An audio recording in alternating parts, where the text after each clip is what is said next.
Welcome in to Rock Hard Ball, part of the Dogs Media Network at College Football Dogs. Let's get rock hard. Ladies and gentlemen, welcome into yet another episode of Rock Hard Ball, part of the Dogs Media Network here at College Football Dogs. Thank you all for joining us for episode 13. Got another excellent episode planned for you all. I'm Karter, that's Weezy. We've got Colin with us as well. I'm sure you guys will come up with a different name for him, though. Once again, in this episode, I think he was Corey, Clyde. I don't know. Clarence. Got to remember Clarence. Clarence was a good one. So feel free to call Colin whatever you want for the episode. But yeah, thanks for hopping in with us today. Got a good episode here. We're going to be going over the College Football 25 video game release. Not release, I guess, for the full game, but the rosters came out, the top 100 players anyways. So we're going to go over some of that stuff. Road to Glory deep dive also came out, so we watched some stuff about that. We'll talk about that. Big 12 Media Days were going on. There's a couple big storylines coming out of there, so we'll talk about those types of things. Olympic basketball news, obviously, Kawhi leaving. We're going to talk about that. Then Brittany and Derek White. They also just played Team Canada in an exhibition game. Got some NFL news and updates, Hard Knocks, Receiver, the new show on Netflix, stuff like that.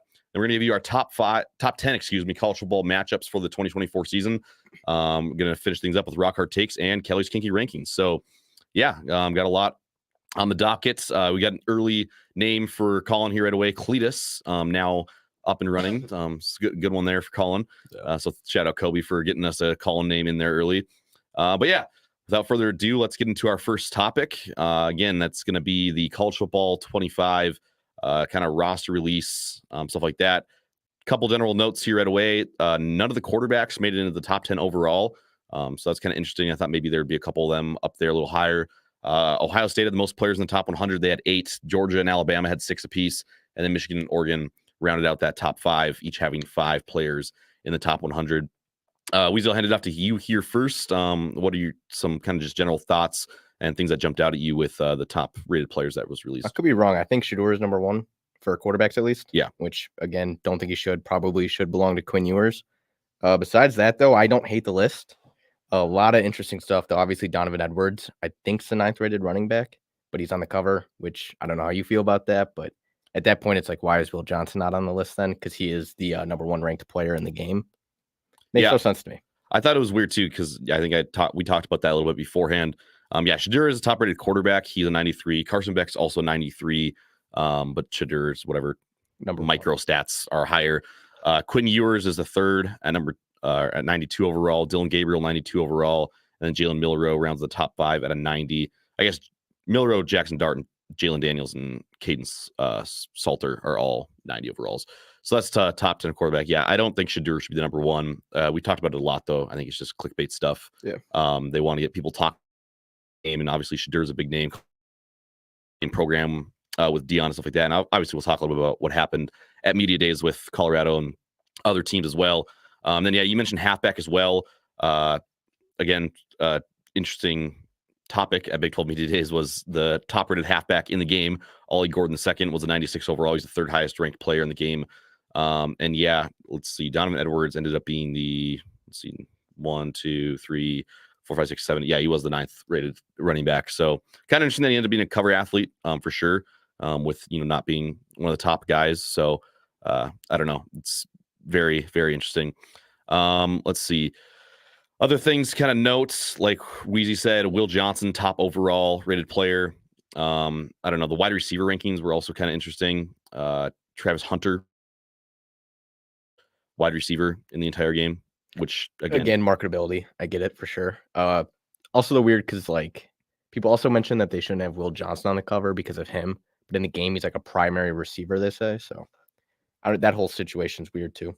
Yeah. So Travis Hunter 95 overall. Luther Burden number 2 at 94. Tatero McMillan, I think that's how you say his first name. I don't really know for sure. The guy from Arizona. Then Mika Egbuka up there as well, 93. So. Get our first look, just kind of overall, and kind of see how this is going to all shake out. It'll be interesting, I guess, to see just really how all the eventual team ratings come out and things like that. But it's kind of fun now. We get to actually see what some of these top players are going to be because we speculated for a long time. There's also no 99s, which we should have probably mentioned. So obviously, which is good. There's room to grow. Like, I'm assuming these rankings will change. Yeah. So that's where they hit well. Again, don't fully agree with the rankings, but compared to some of the other things that they already released, not a bad start, I would say. Yeah, for sure. All right, Road to Glory. They released that as well. That looks pretty good, I thought. No high school sucks. No high school sucks, but it's cool that you have a couple different options on what you want to do with how you're actually going to come into the program. You can be the underdog. I can't remember the exact names that they There's gave, 4 of them. There's like role elite player, prospect, blue chip, and then elite prospect. So basically 5-star, 4-star, 3-star, 2-star. Yeah, definitely interesting. Coach trust, all that stuff still in the game. GPA still in the game, so that's going to matter. I guess handle too. Like if you're an elite, player and your GPA suffering, I'd have to imagine it's not going to affect you as much as if you're like a lower tier guy and you're also the not having stuff. It's like GPA. under 2, you're suspended. Yeah, Like you can't play. mm-hmm. Yeah, so that'll be interesting. You actually got to put in some work in the classroom to even play the game. That would just suck though. Like if you're like playing, you're having fun. Also, Got to do like a calculus, bro. I can't. We got suspended. So yeah, keep your GPA up, kids. So you can actually go play on the football field. Someone I saw on Twitter a second ago the Cardale Jones tweet from when he was in college, complaining about we came here to play football, not play school. Well, student does come before athletes. Up.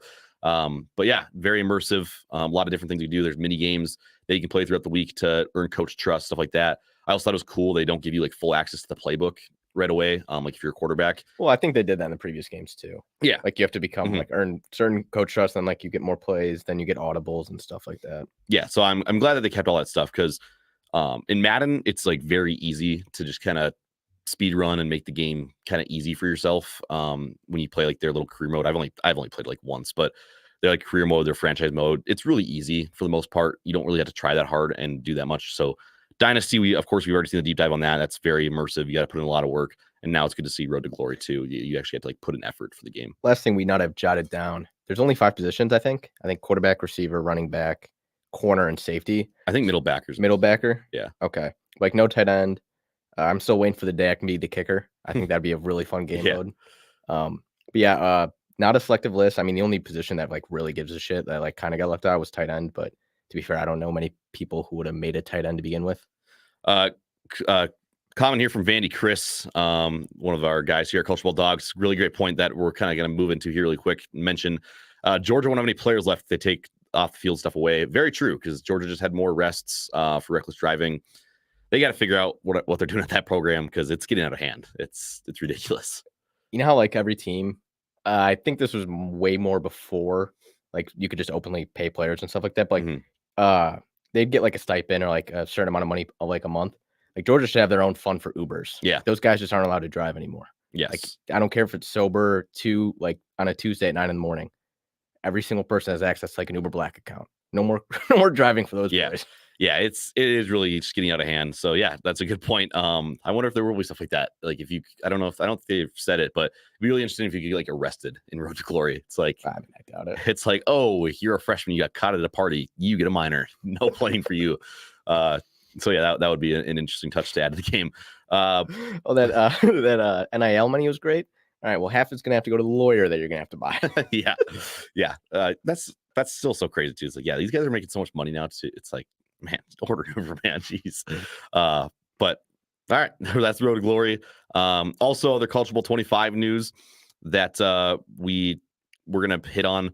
I kind of forgot to even put up the little thing here. But other Road to Culture Bowl 25 news. Arch Manning officially back in the game. I don't know, kind of like borderline cringy to me. How that I was gonna say, because we hadn't talked about it. You shouldn't be able to do that. Yeah, especially if you're not going to see the field. Like he will not play this year. You should not be able to like cause a 6-month drama and be like, I am in the game. It's like nobody cares. Yeah. Obviously, Culture Bowl 25 is going to jump on that opportunity to get the marketing. But still, it's very just weird how. I don't know if he was supposed to trying to start like a little movement or something by like being like, hey, I'm not going to be in the game. Like other guys should follow. I think that was on purpose to set up the commercial.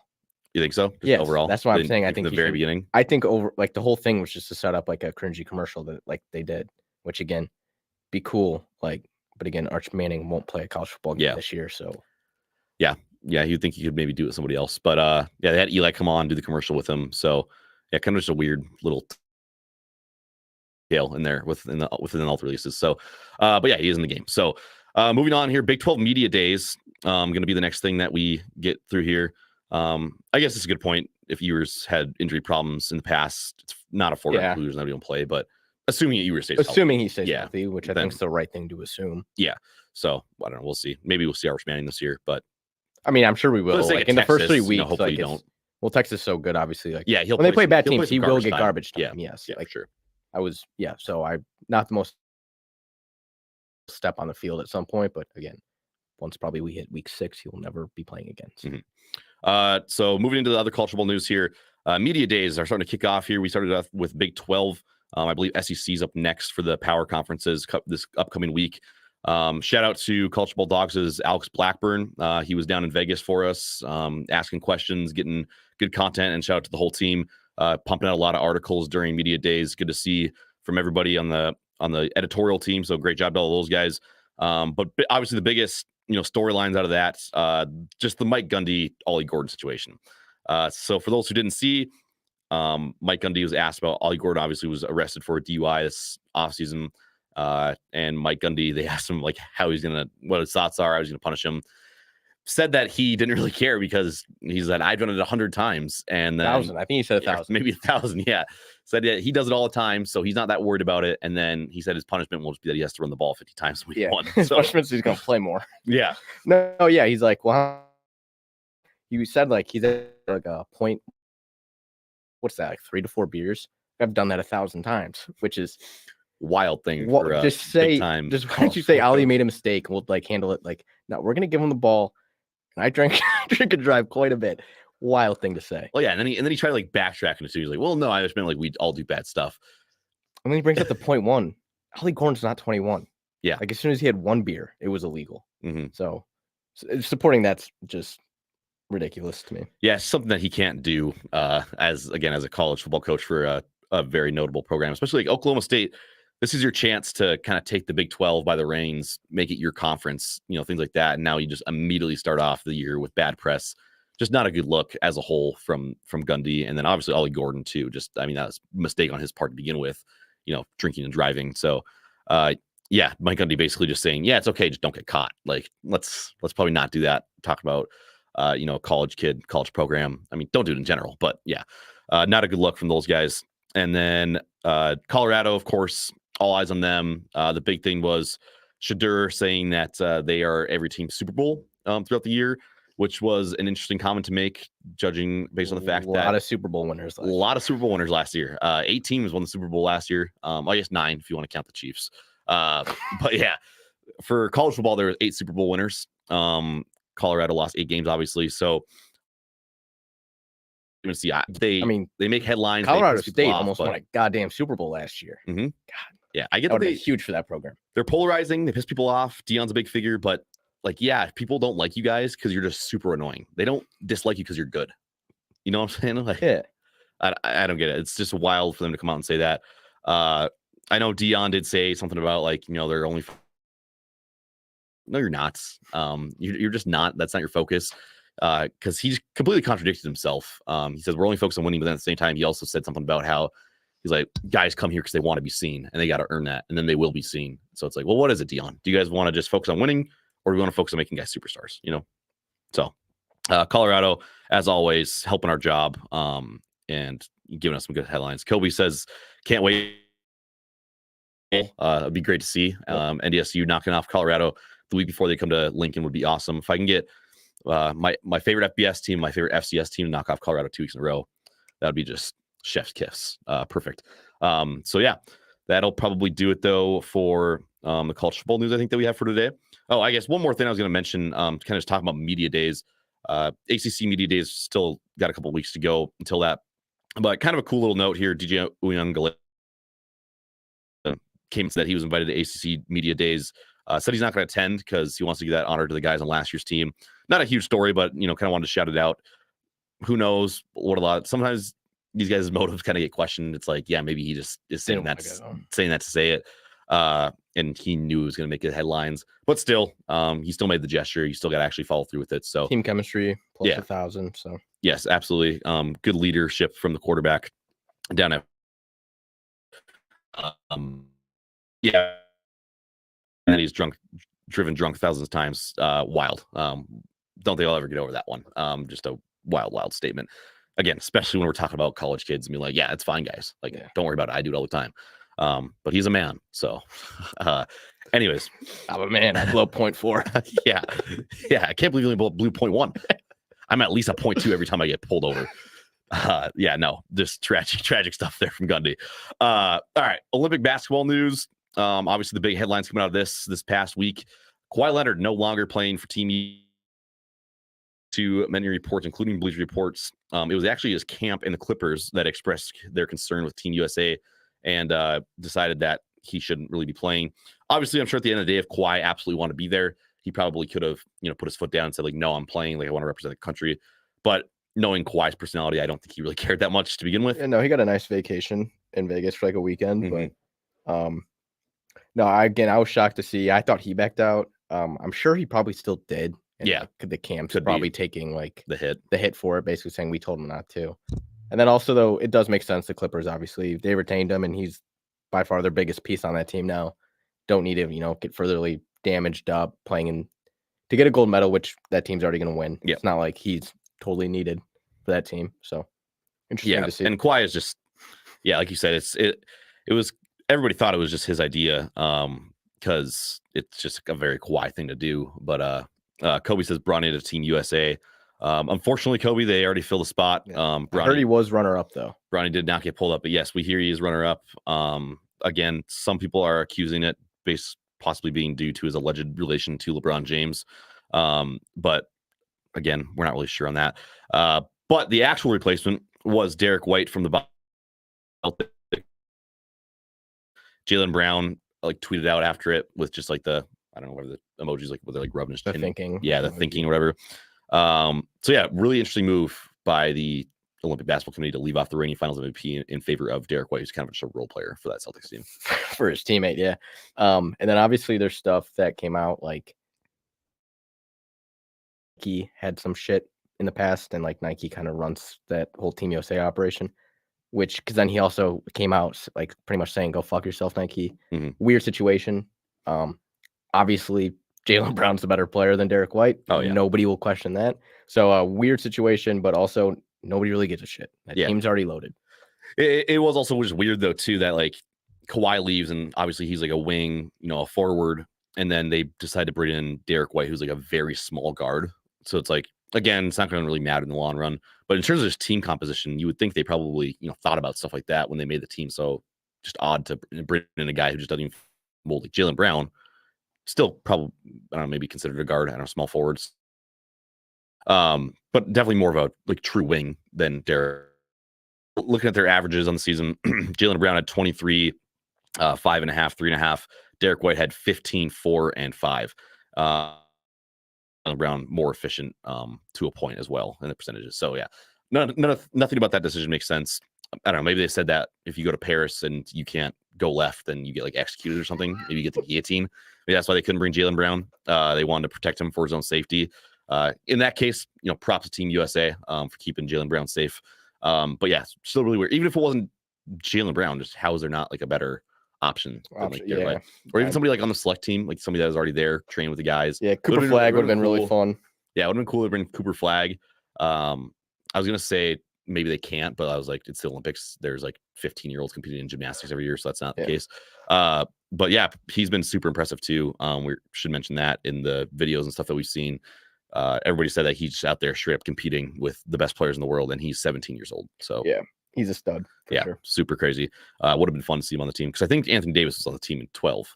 But that was after his one season at Kentucky. So I think he was probably 19 maybe at that time. Yeah, obviously definitely older. Cooper's 17, a little more experience, but yeah, it would have been cool to see because like you said, it's not going to matter. They're going to win gold. No, he wouldn't probably enter a game, but yeah, but it would have been just cool to have him on the roster. Like big time storylines too for the media to pick up. Like exactly. Got a kid playing for Team USA. Like he's the next big thing, which you kind of need given how bad this past trip.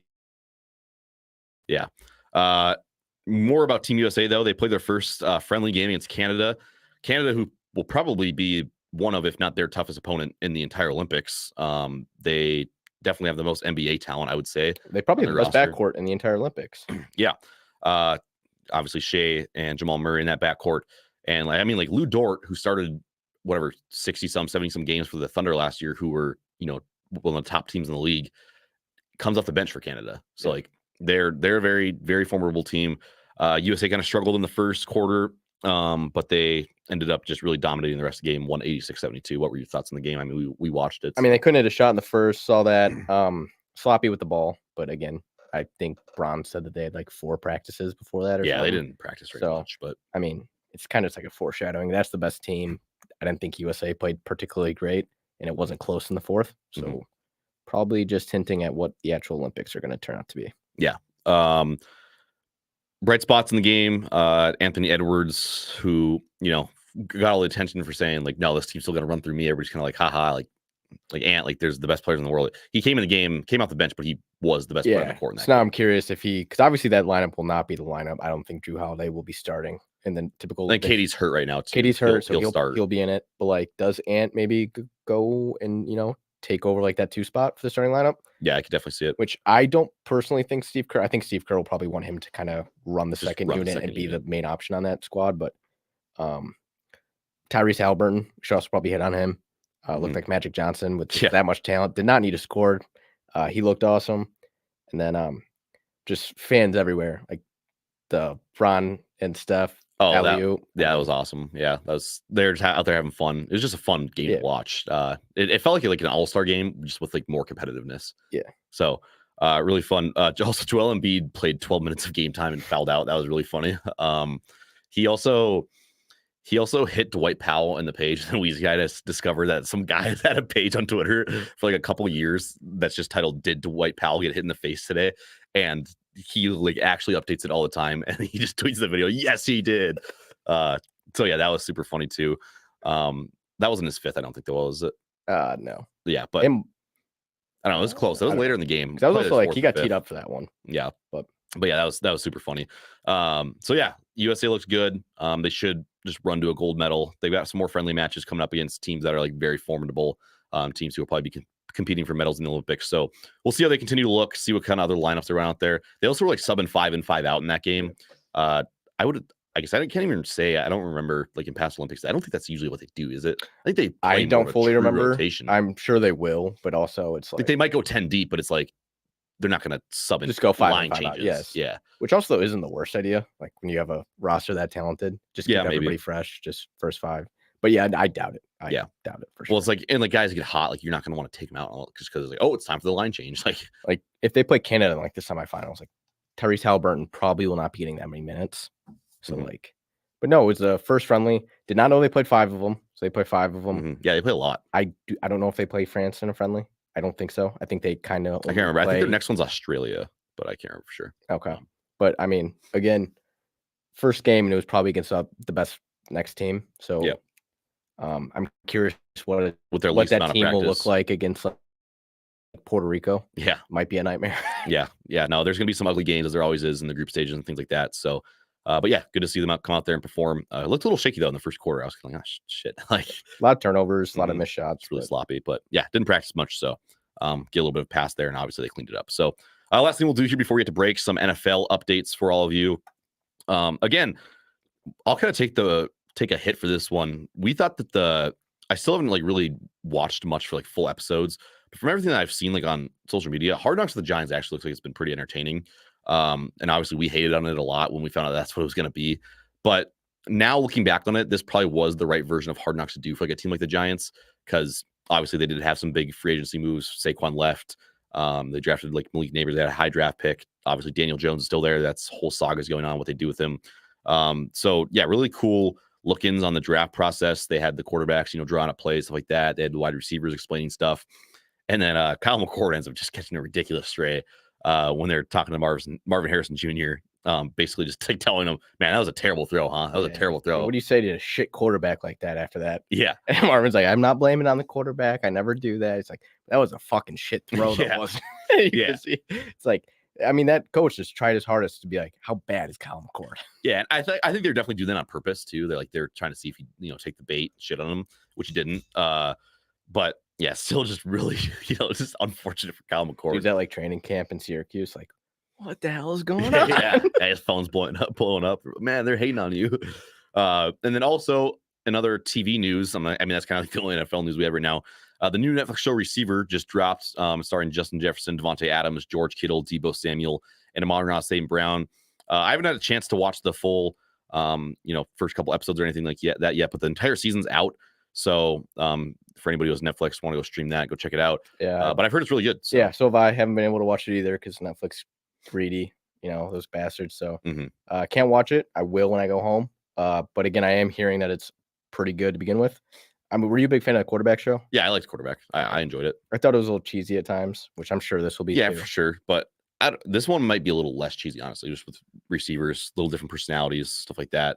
And also, I mean, you got the Kirk Cousins, like in quarterback, like cheesy guy, Mahomes, and his wife, of Brittany Mahomes. His family are pretty cheesy. And then like Marcus Mariota, maybe not cheesy, but just like a really good, like just down to earth guy. So it's like it's not going to be anything like too crazy or exciting. Receiver though could definitely have some more like they're not going to show that anything bad, but some more kind of intriguing maybe headlines in it. I don't know. We'll see. There hasn't been anything like groundbreaking, I don't think, that I've seen out of the show yet. But I don't know. You got a interesting look in their face there. Something you're thinking about? Now I was thinking because they won't show anything. I mean, I was also thinking like because a lot of them obviously played each other, which I don't think there was many in quarterback. So we'll see a lot of overlap. Yeah, probably. That's true. And then also we have two from the same team, which I'm curious if that's going to kind of be like a joint thing.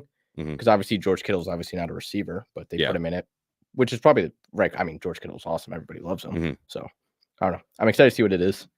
Yeah, no, really good personalities, really differing personalities, I feel like too. Like, George Kittle's kind of like a, fun-loving guy. Like a lot of those it's really all top tight ends are just like very energetic, like high personality people. And like Justin Jefferson, got kind of that swagger. Devontae Adams, kind of the same thing.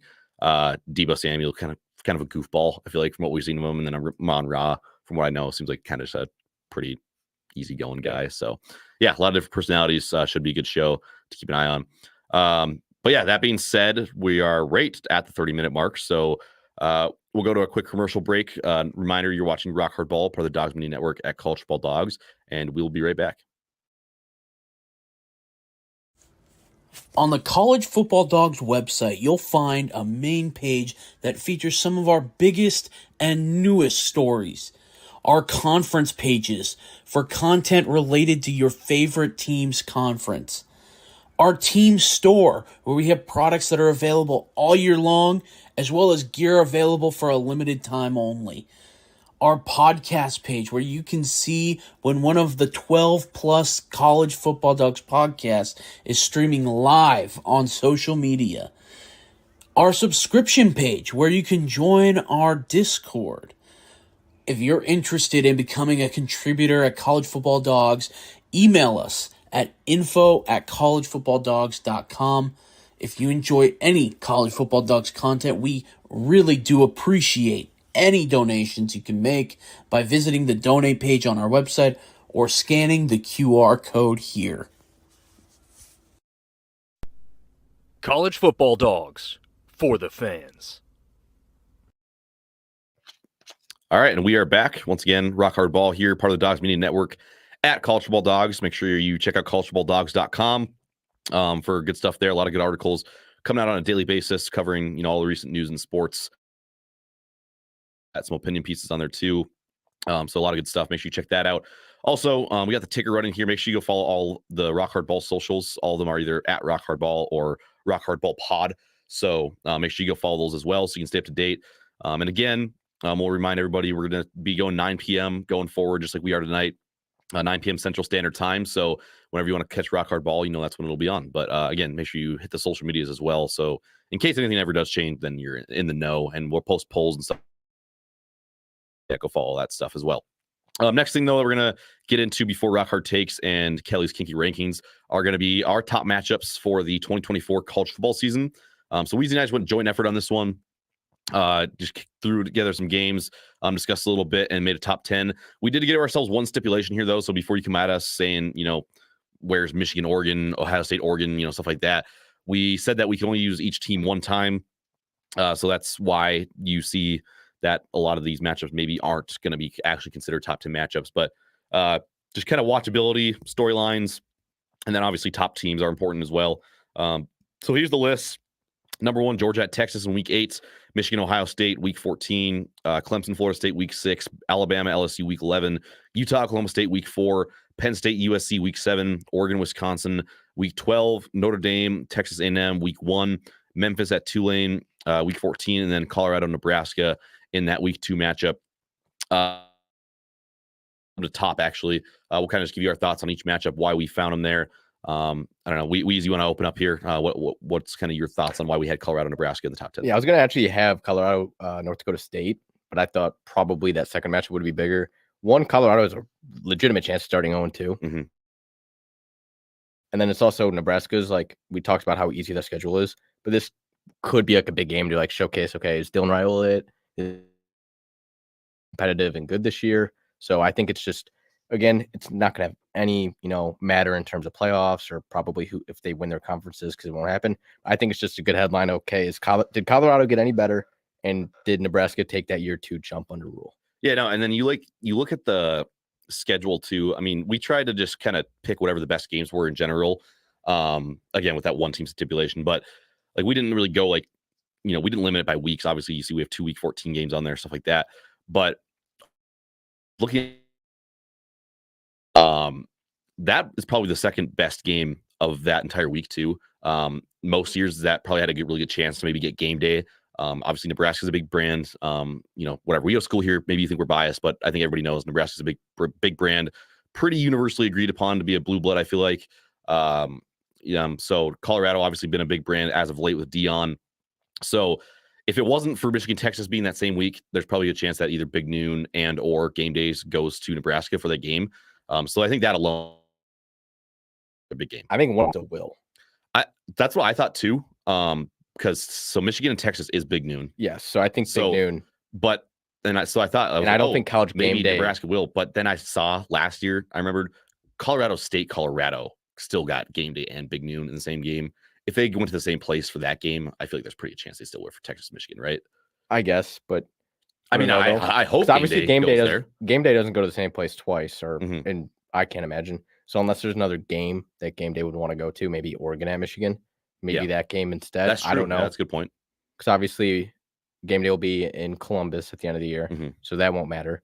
But so I think you're probably right. It probably will be Texas, Michigan, but that Oregon game, Oregon, Michigan could be picked for that Ann Arbor yearly slot. No, that's a really good point. I didn't even think about that. So yeah, you never know. We might see Game Day, Colorado, Nebraska. Should be a good game. Like we said, Dylan Raiola, this will be his first game against a Power 4 team. I know Colorado isn't great, but still a power conference team. And I mean, they should be an okay team. There's still, some big playmakers on that team. So as much as we hate on them, they're still going to have the potential to win games. But yeah, that should be a good game. Memphis at Tulane there in the 9 slot. 2 just teams that are supposed to be really good in the group of 5. I think kind of part of the reason I think we slotted them in here. The only reason why I put it in there was because there's like a very good chance that like that game determines who gets into the playoff as that, group of 5 team. Yeah. So that's right at the end of the year too. So should make for an exciting matchup. And yeah, just 2 really good group of 5 teams. Notre Dame at Texas A&M early on in the season, big matchup right away. Obviously, A&M is just under constant heat because of the amount of talent they constantly have on that roster and just refuse to win. Can't figure it out. So we'll see if they can kind of get things back on track. And then Notre Dame, of course, thought to be as a playoff contender. So a big game that they can't really drop to start the year. Yeah, and again, kind of sucks for the fans for that team. You schedule a team like this where it's like, yeah, I don't know if they are going to be favored, but like Notre Dame, like if Notre Dame goes 0-1 to start the year, it's going to be like, oh, well, there goes Notre Dame again, probably out. So big impact it's also probably the best week 1 game outside of maybe there's one other key game. I'm forgetting week 1. I don't have the schedule pulled up. Typically, it's like that Sunday or Monday night game. Yeah. That's in Atlanta. Yeah. I know what you're talking about. I don't know. I can try to pull the schedule up here quick, but it's probably going to take me too long. So yeah, big game there right away, kicking the season off. Should be a good one. All right. Getting into the rest of the list here, though. Number 7, Oregon at Wisconsin. Again, Oregon has 2 other games in their schedule that are bigger games with Ohio State and Michigan. But at the end of the day, it's like we can only pick them once. And obviously we had different games for those teams. So Wisconsin, though, that should be an exciting matchup. It's late in the season. Wisconsin, if they might end up being better than people think. It's year 2 in the Luke Fickell system.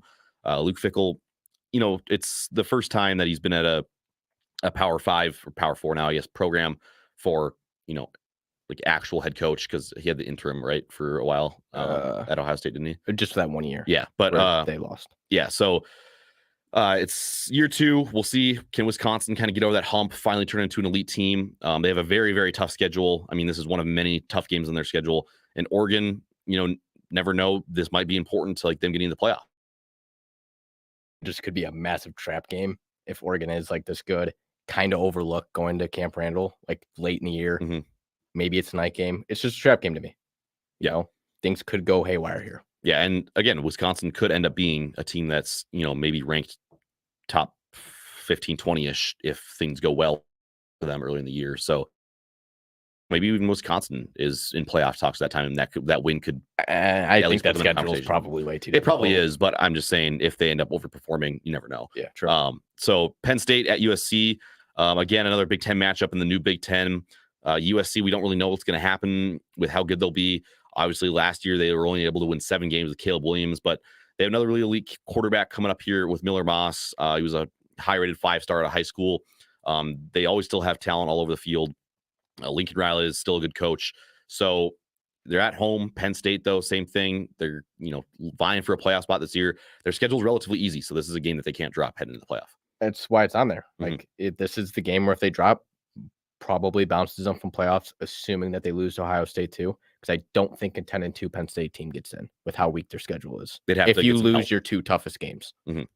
So, yeah, again, big playoff implication matchup there.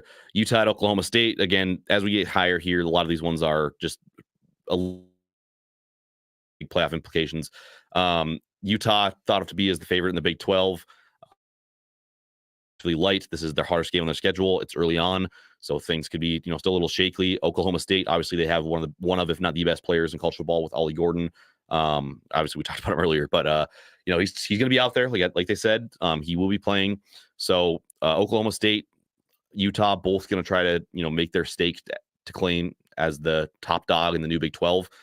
So this is a huge one early. Yeah, I think if Utah wins, they probably go on to win the Big 12. I mean, go undefeated. Yeah, Utah has to face Arizona. Again, Arizona is going to be good this year, but I think this is a very good indication of who will win that, first year of the pretty shitty Big 12. Mm-hmm. Kansas State also will have probably something to say. Yeah, I think in the Big 12, they have a late schedule, but they also play Oklahoma State. So Utah and Kansas State, though, definitely get a big break when having to play each other in the regular season. So that is big.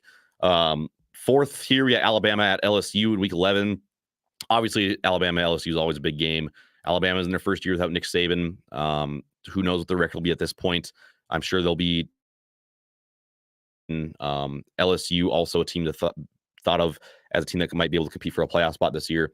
So again, just really big game there at the end of the year. It's a classic game. We'll see. I mean, Alabama, I think we can both agree on paper right now is the better team. Yeah. But going to Baton Rouge, who knows? Yeah, no, the night game at LSU versus Alabama, that probably.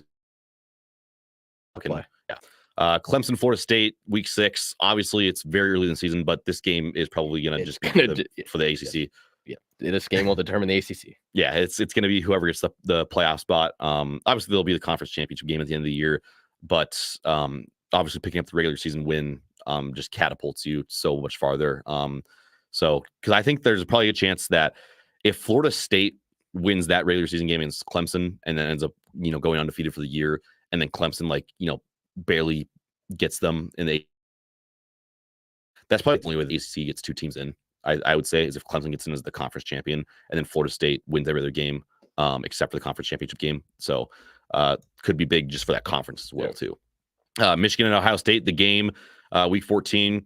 This is probably the only place that maybe me and Weez had a slight disagreement on which game was the best, but ended up slotting this one at second just because it doesn't have maybe quite as much riding on it as it does in past years. Now with the expanded playoff, there's a very good chance that both these teams are going to get in anyways.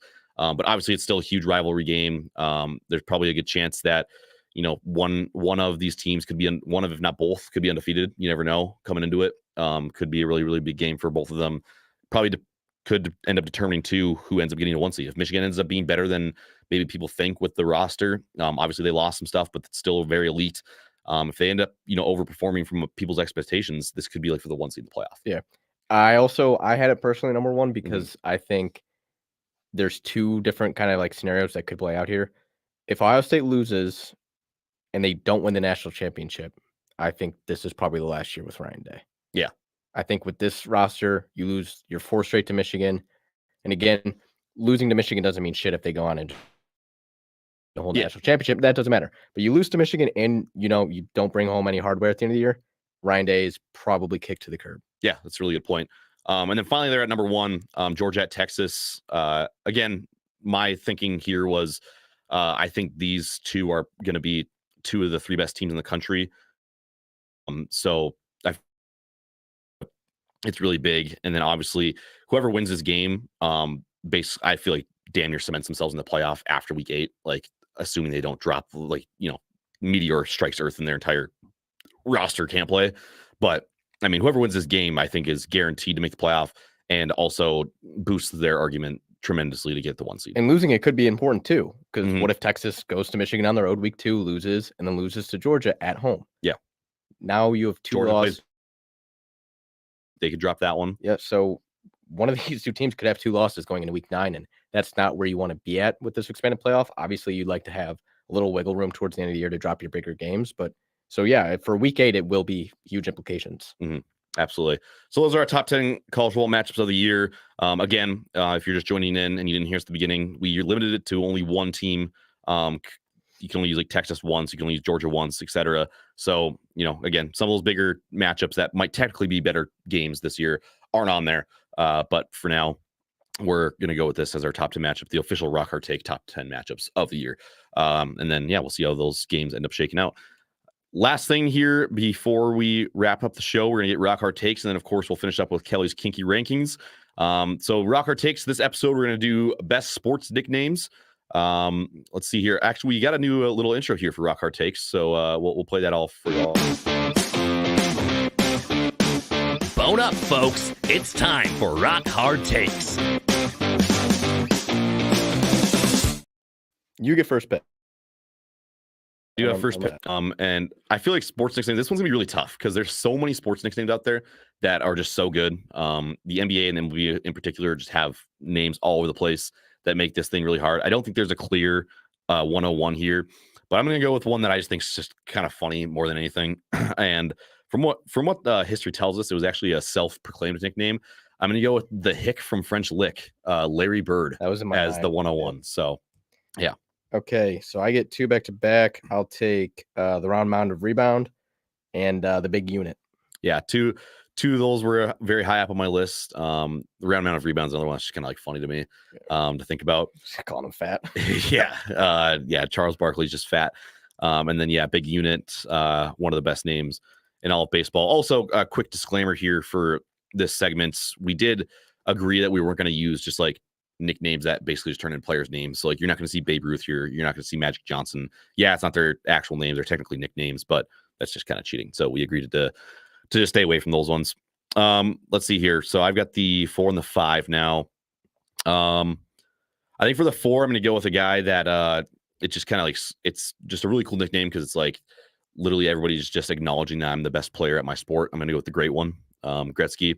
I think that's just a really cool nickname. Maybe not as creative as some of the other ones, but again, it's just like badass to be like, yeah, everybody literally just calls me the greatest like at my sport. So yeah. And then number 5, another one that's just I feel like pretty iconic. Maybe not the most electric player, but big sexy Bartolo Colon. Okay. I'm gonna go with that one. None on my list for your picks there. I got 2. I will go the Minister of Defense and the Big Hurt. All right, a couple good ones there. Kind of a couple ones that are just inciting violence. Really, I'm gonna incite some violence here too. I'm gonna incite the juice. I'm gonna incite violence back to back. Yeah, we're gonna go with the Juice. OJ Simpson. Good play off the name. Also an electric player, both on and off the field. And then we're gonna go Mean Joe Green here as well because I feel like that one's really just maybe not one of the best nicknames of all time, but probably one of the most iconic. Like you're not going to really find anybody who doesn't know like Mean Joe Green. So go with those 2. All right, let's see. I got 1 left. It's a lot of names here to pick from. Not as well known, but I think the name is perfect. I'm going to go with the Hefty Lefty. Hefty Lefty. All right. That's 10, right? That's 10 for me. Yeah. Okay. Or wait. Okay, yeah. So that's 10. We'll throw out some plenty of honorable mentions here because there's a lot of great names out here. I wrote down a just shit ton. So I'll kind of shout a couple out here. The other ones that I had, the Bus, Jerome Bettis, great nickname. The Worm from Dennis Rodman, I think is a good one. The Admiral, David Robinson. The Big Fundamental, Tim Duncan. That's a great duo nickname. The Admiral and the Big Fundamental. Shaq Diesel, very good. We have Vinsanity, I think is good. The Refrigerator, Freak, Sweetness, The Glove, Pistol Pete, Black Mamba, Slim Reaper, The Answer, The Truth, Broadway Joe, Night Train Lane, and Prime Time is a lot of other ones I just jotted down quick. I just threw it down a bunch. You knocked the rest of my list out with that, so yeah. Okay. All right. Well, that's going to do it for Rock Hard Takes, and that means next up we have Kelly's Kinky Rankings. In a world of politics, war, bad beats, and watching your favorite sports teams come up short, sometimes you just need to hear a guy rank random shit. Enter your hero, Colin Kelly, here today for another edition of Kelly's Kinky Rankings. All right. Kelly, take it away. All right, so 5 is with the most aura. So aura could be drip related, being cool, overall great character, and clothing. So factors with that. So starting off, we're gonna do number 5, Shea Gilgeous-Alexander. So the big one with Shea is, I mean, he wears. That's a pretty big factor. He's probably one of the coolest looking guys. I mean, he dresses like a girl, but also it's pretty opium. It's pretty sick. Okay. Which adds another factor, which it's pretty cool. I mean, the guy drives cool stuff. Everything he does is cool, and he's good at basketball. So it adds a big one. So that's going to do number 5. Going to do a little Shea time. Number 4 is going to be Big Boss. So I've been following Shinjo for the longest time. I think it's either Shinho or Shinjo, but this guy is so funny. I don't understand anything he says. I follow his Instagram for like the last couple of years, but that's a photo of him and Paris Hilton. Oh, very nice. Yeah. Smoke. Yeah. So think about that. Him in the 2000s, this guy was in his prime. Like, absolutely coolest guy ever. He's a manager for some team out in Asia. I'm not sure what league. Okay. But either way, he has this thing where like he goes out with like these like fucking like helicopters or cars, and like everyone like chants his name like Big Boss, Big Boss, Big Boss. So I think that awesome. I think that alone just adds a big aura factor. So I'm gonna put that at number 4, and then number 3 we're gonna be doing Gunnar Hendo. So Gunnar Hendo is on the come up, new to the game for sure. I just think the Letty is just a really big factor. Like the Orioles are like the 1-2 punch with the Mets with Noah. You know, I like the low combo. How like every single guy on the Orioles has drippy long hair. Gunnar Hendo, he's the main man. He just looks cool. He just looks cool, which I feel like adds a big thing to aura. So I'm gonna put him at the number 3. Number 2 is gonna be Jaden McDaniels. So Jaden McDaniels is probably I'd say he's the best 6-man. He started a little bit in the playoffs, but I'd say he's probably the best 6-man. You know, That's just not accurate. I mean, hey, let's just see how it is. All right. So, hey, they got KD, but we got Jaden McDaniels. It's a hard quote. That is, I mean, Kevin Durant, he's one of the best players in the last like 10 years. Who the hell was Jaden McDaniels a couple years ago? I don't know. Imagine that. Would you say that quote alone gives him infinite aura? I think that clip alone will define who he is for the next 5 years. Okay. I mean, next year, All-Star. I think Probably not. I think aura factor. I mean, he could do it. He could do it. So that's gonna be number 2, and then number 1 is gonna be a shocker to everyone. Okay. Sting. Okay. All right. I know everyone hates WWE. It is what it is. I grew up on it. It's pretty sick. So this guy, oh my God. Just look at him. Just look at him. This guy has so much cool level to him. Like he walks out listening to metal music and like a little trench coat. Oh my God. Like the Undertaker's like cool and all, but this guy has so much aura with just all the makeup. He's also a big dude. So like the scare factor along with that is just, the name is Sting. How sick is that? Look at the little scorpion. It's Sting. So yeah, that's gonna be the crown guy for the most aura in sports. It's gonna be Sting. All right, another fantastic edition of Kelly's Kinky. Kind of disappointed in the chat for not even calling a couple different names. Kobe shouted one out at the beginning, but ever since then we didn't really get any more. So also Nathan throwing it back really quick. He said the Say Hey Kid is a top 5 nickname. Good nickname for It sure. probably is. We should have definitely mentioned that. But oh well, can't go back on it now. So that being said, though, that's going to do it for ball. Thank you guys all for joining us. Of course, we'll be back Monday. Probably a little bit of a different look Monday. Unfortunately, he's leaving us. He's going to be set up from a remote distant location that will be undisclosed. Colin and I believe, will still be in this. Weezy, though, will be gone. He won't be here in person with us, but we'll still have both co-hosts here for Rock Hard Ball. We won't, strip you guys of that enjoyment in life.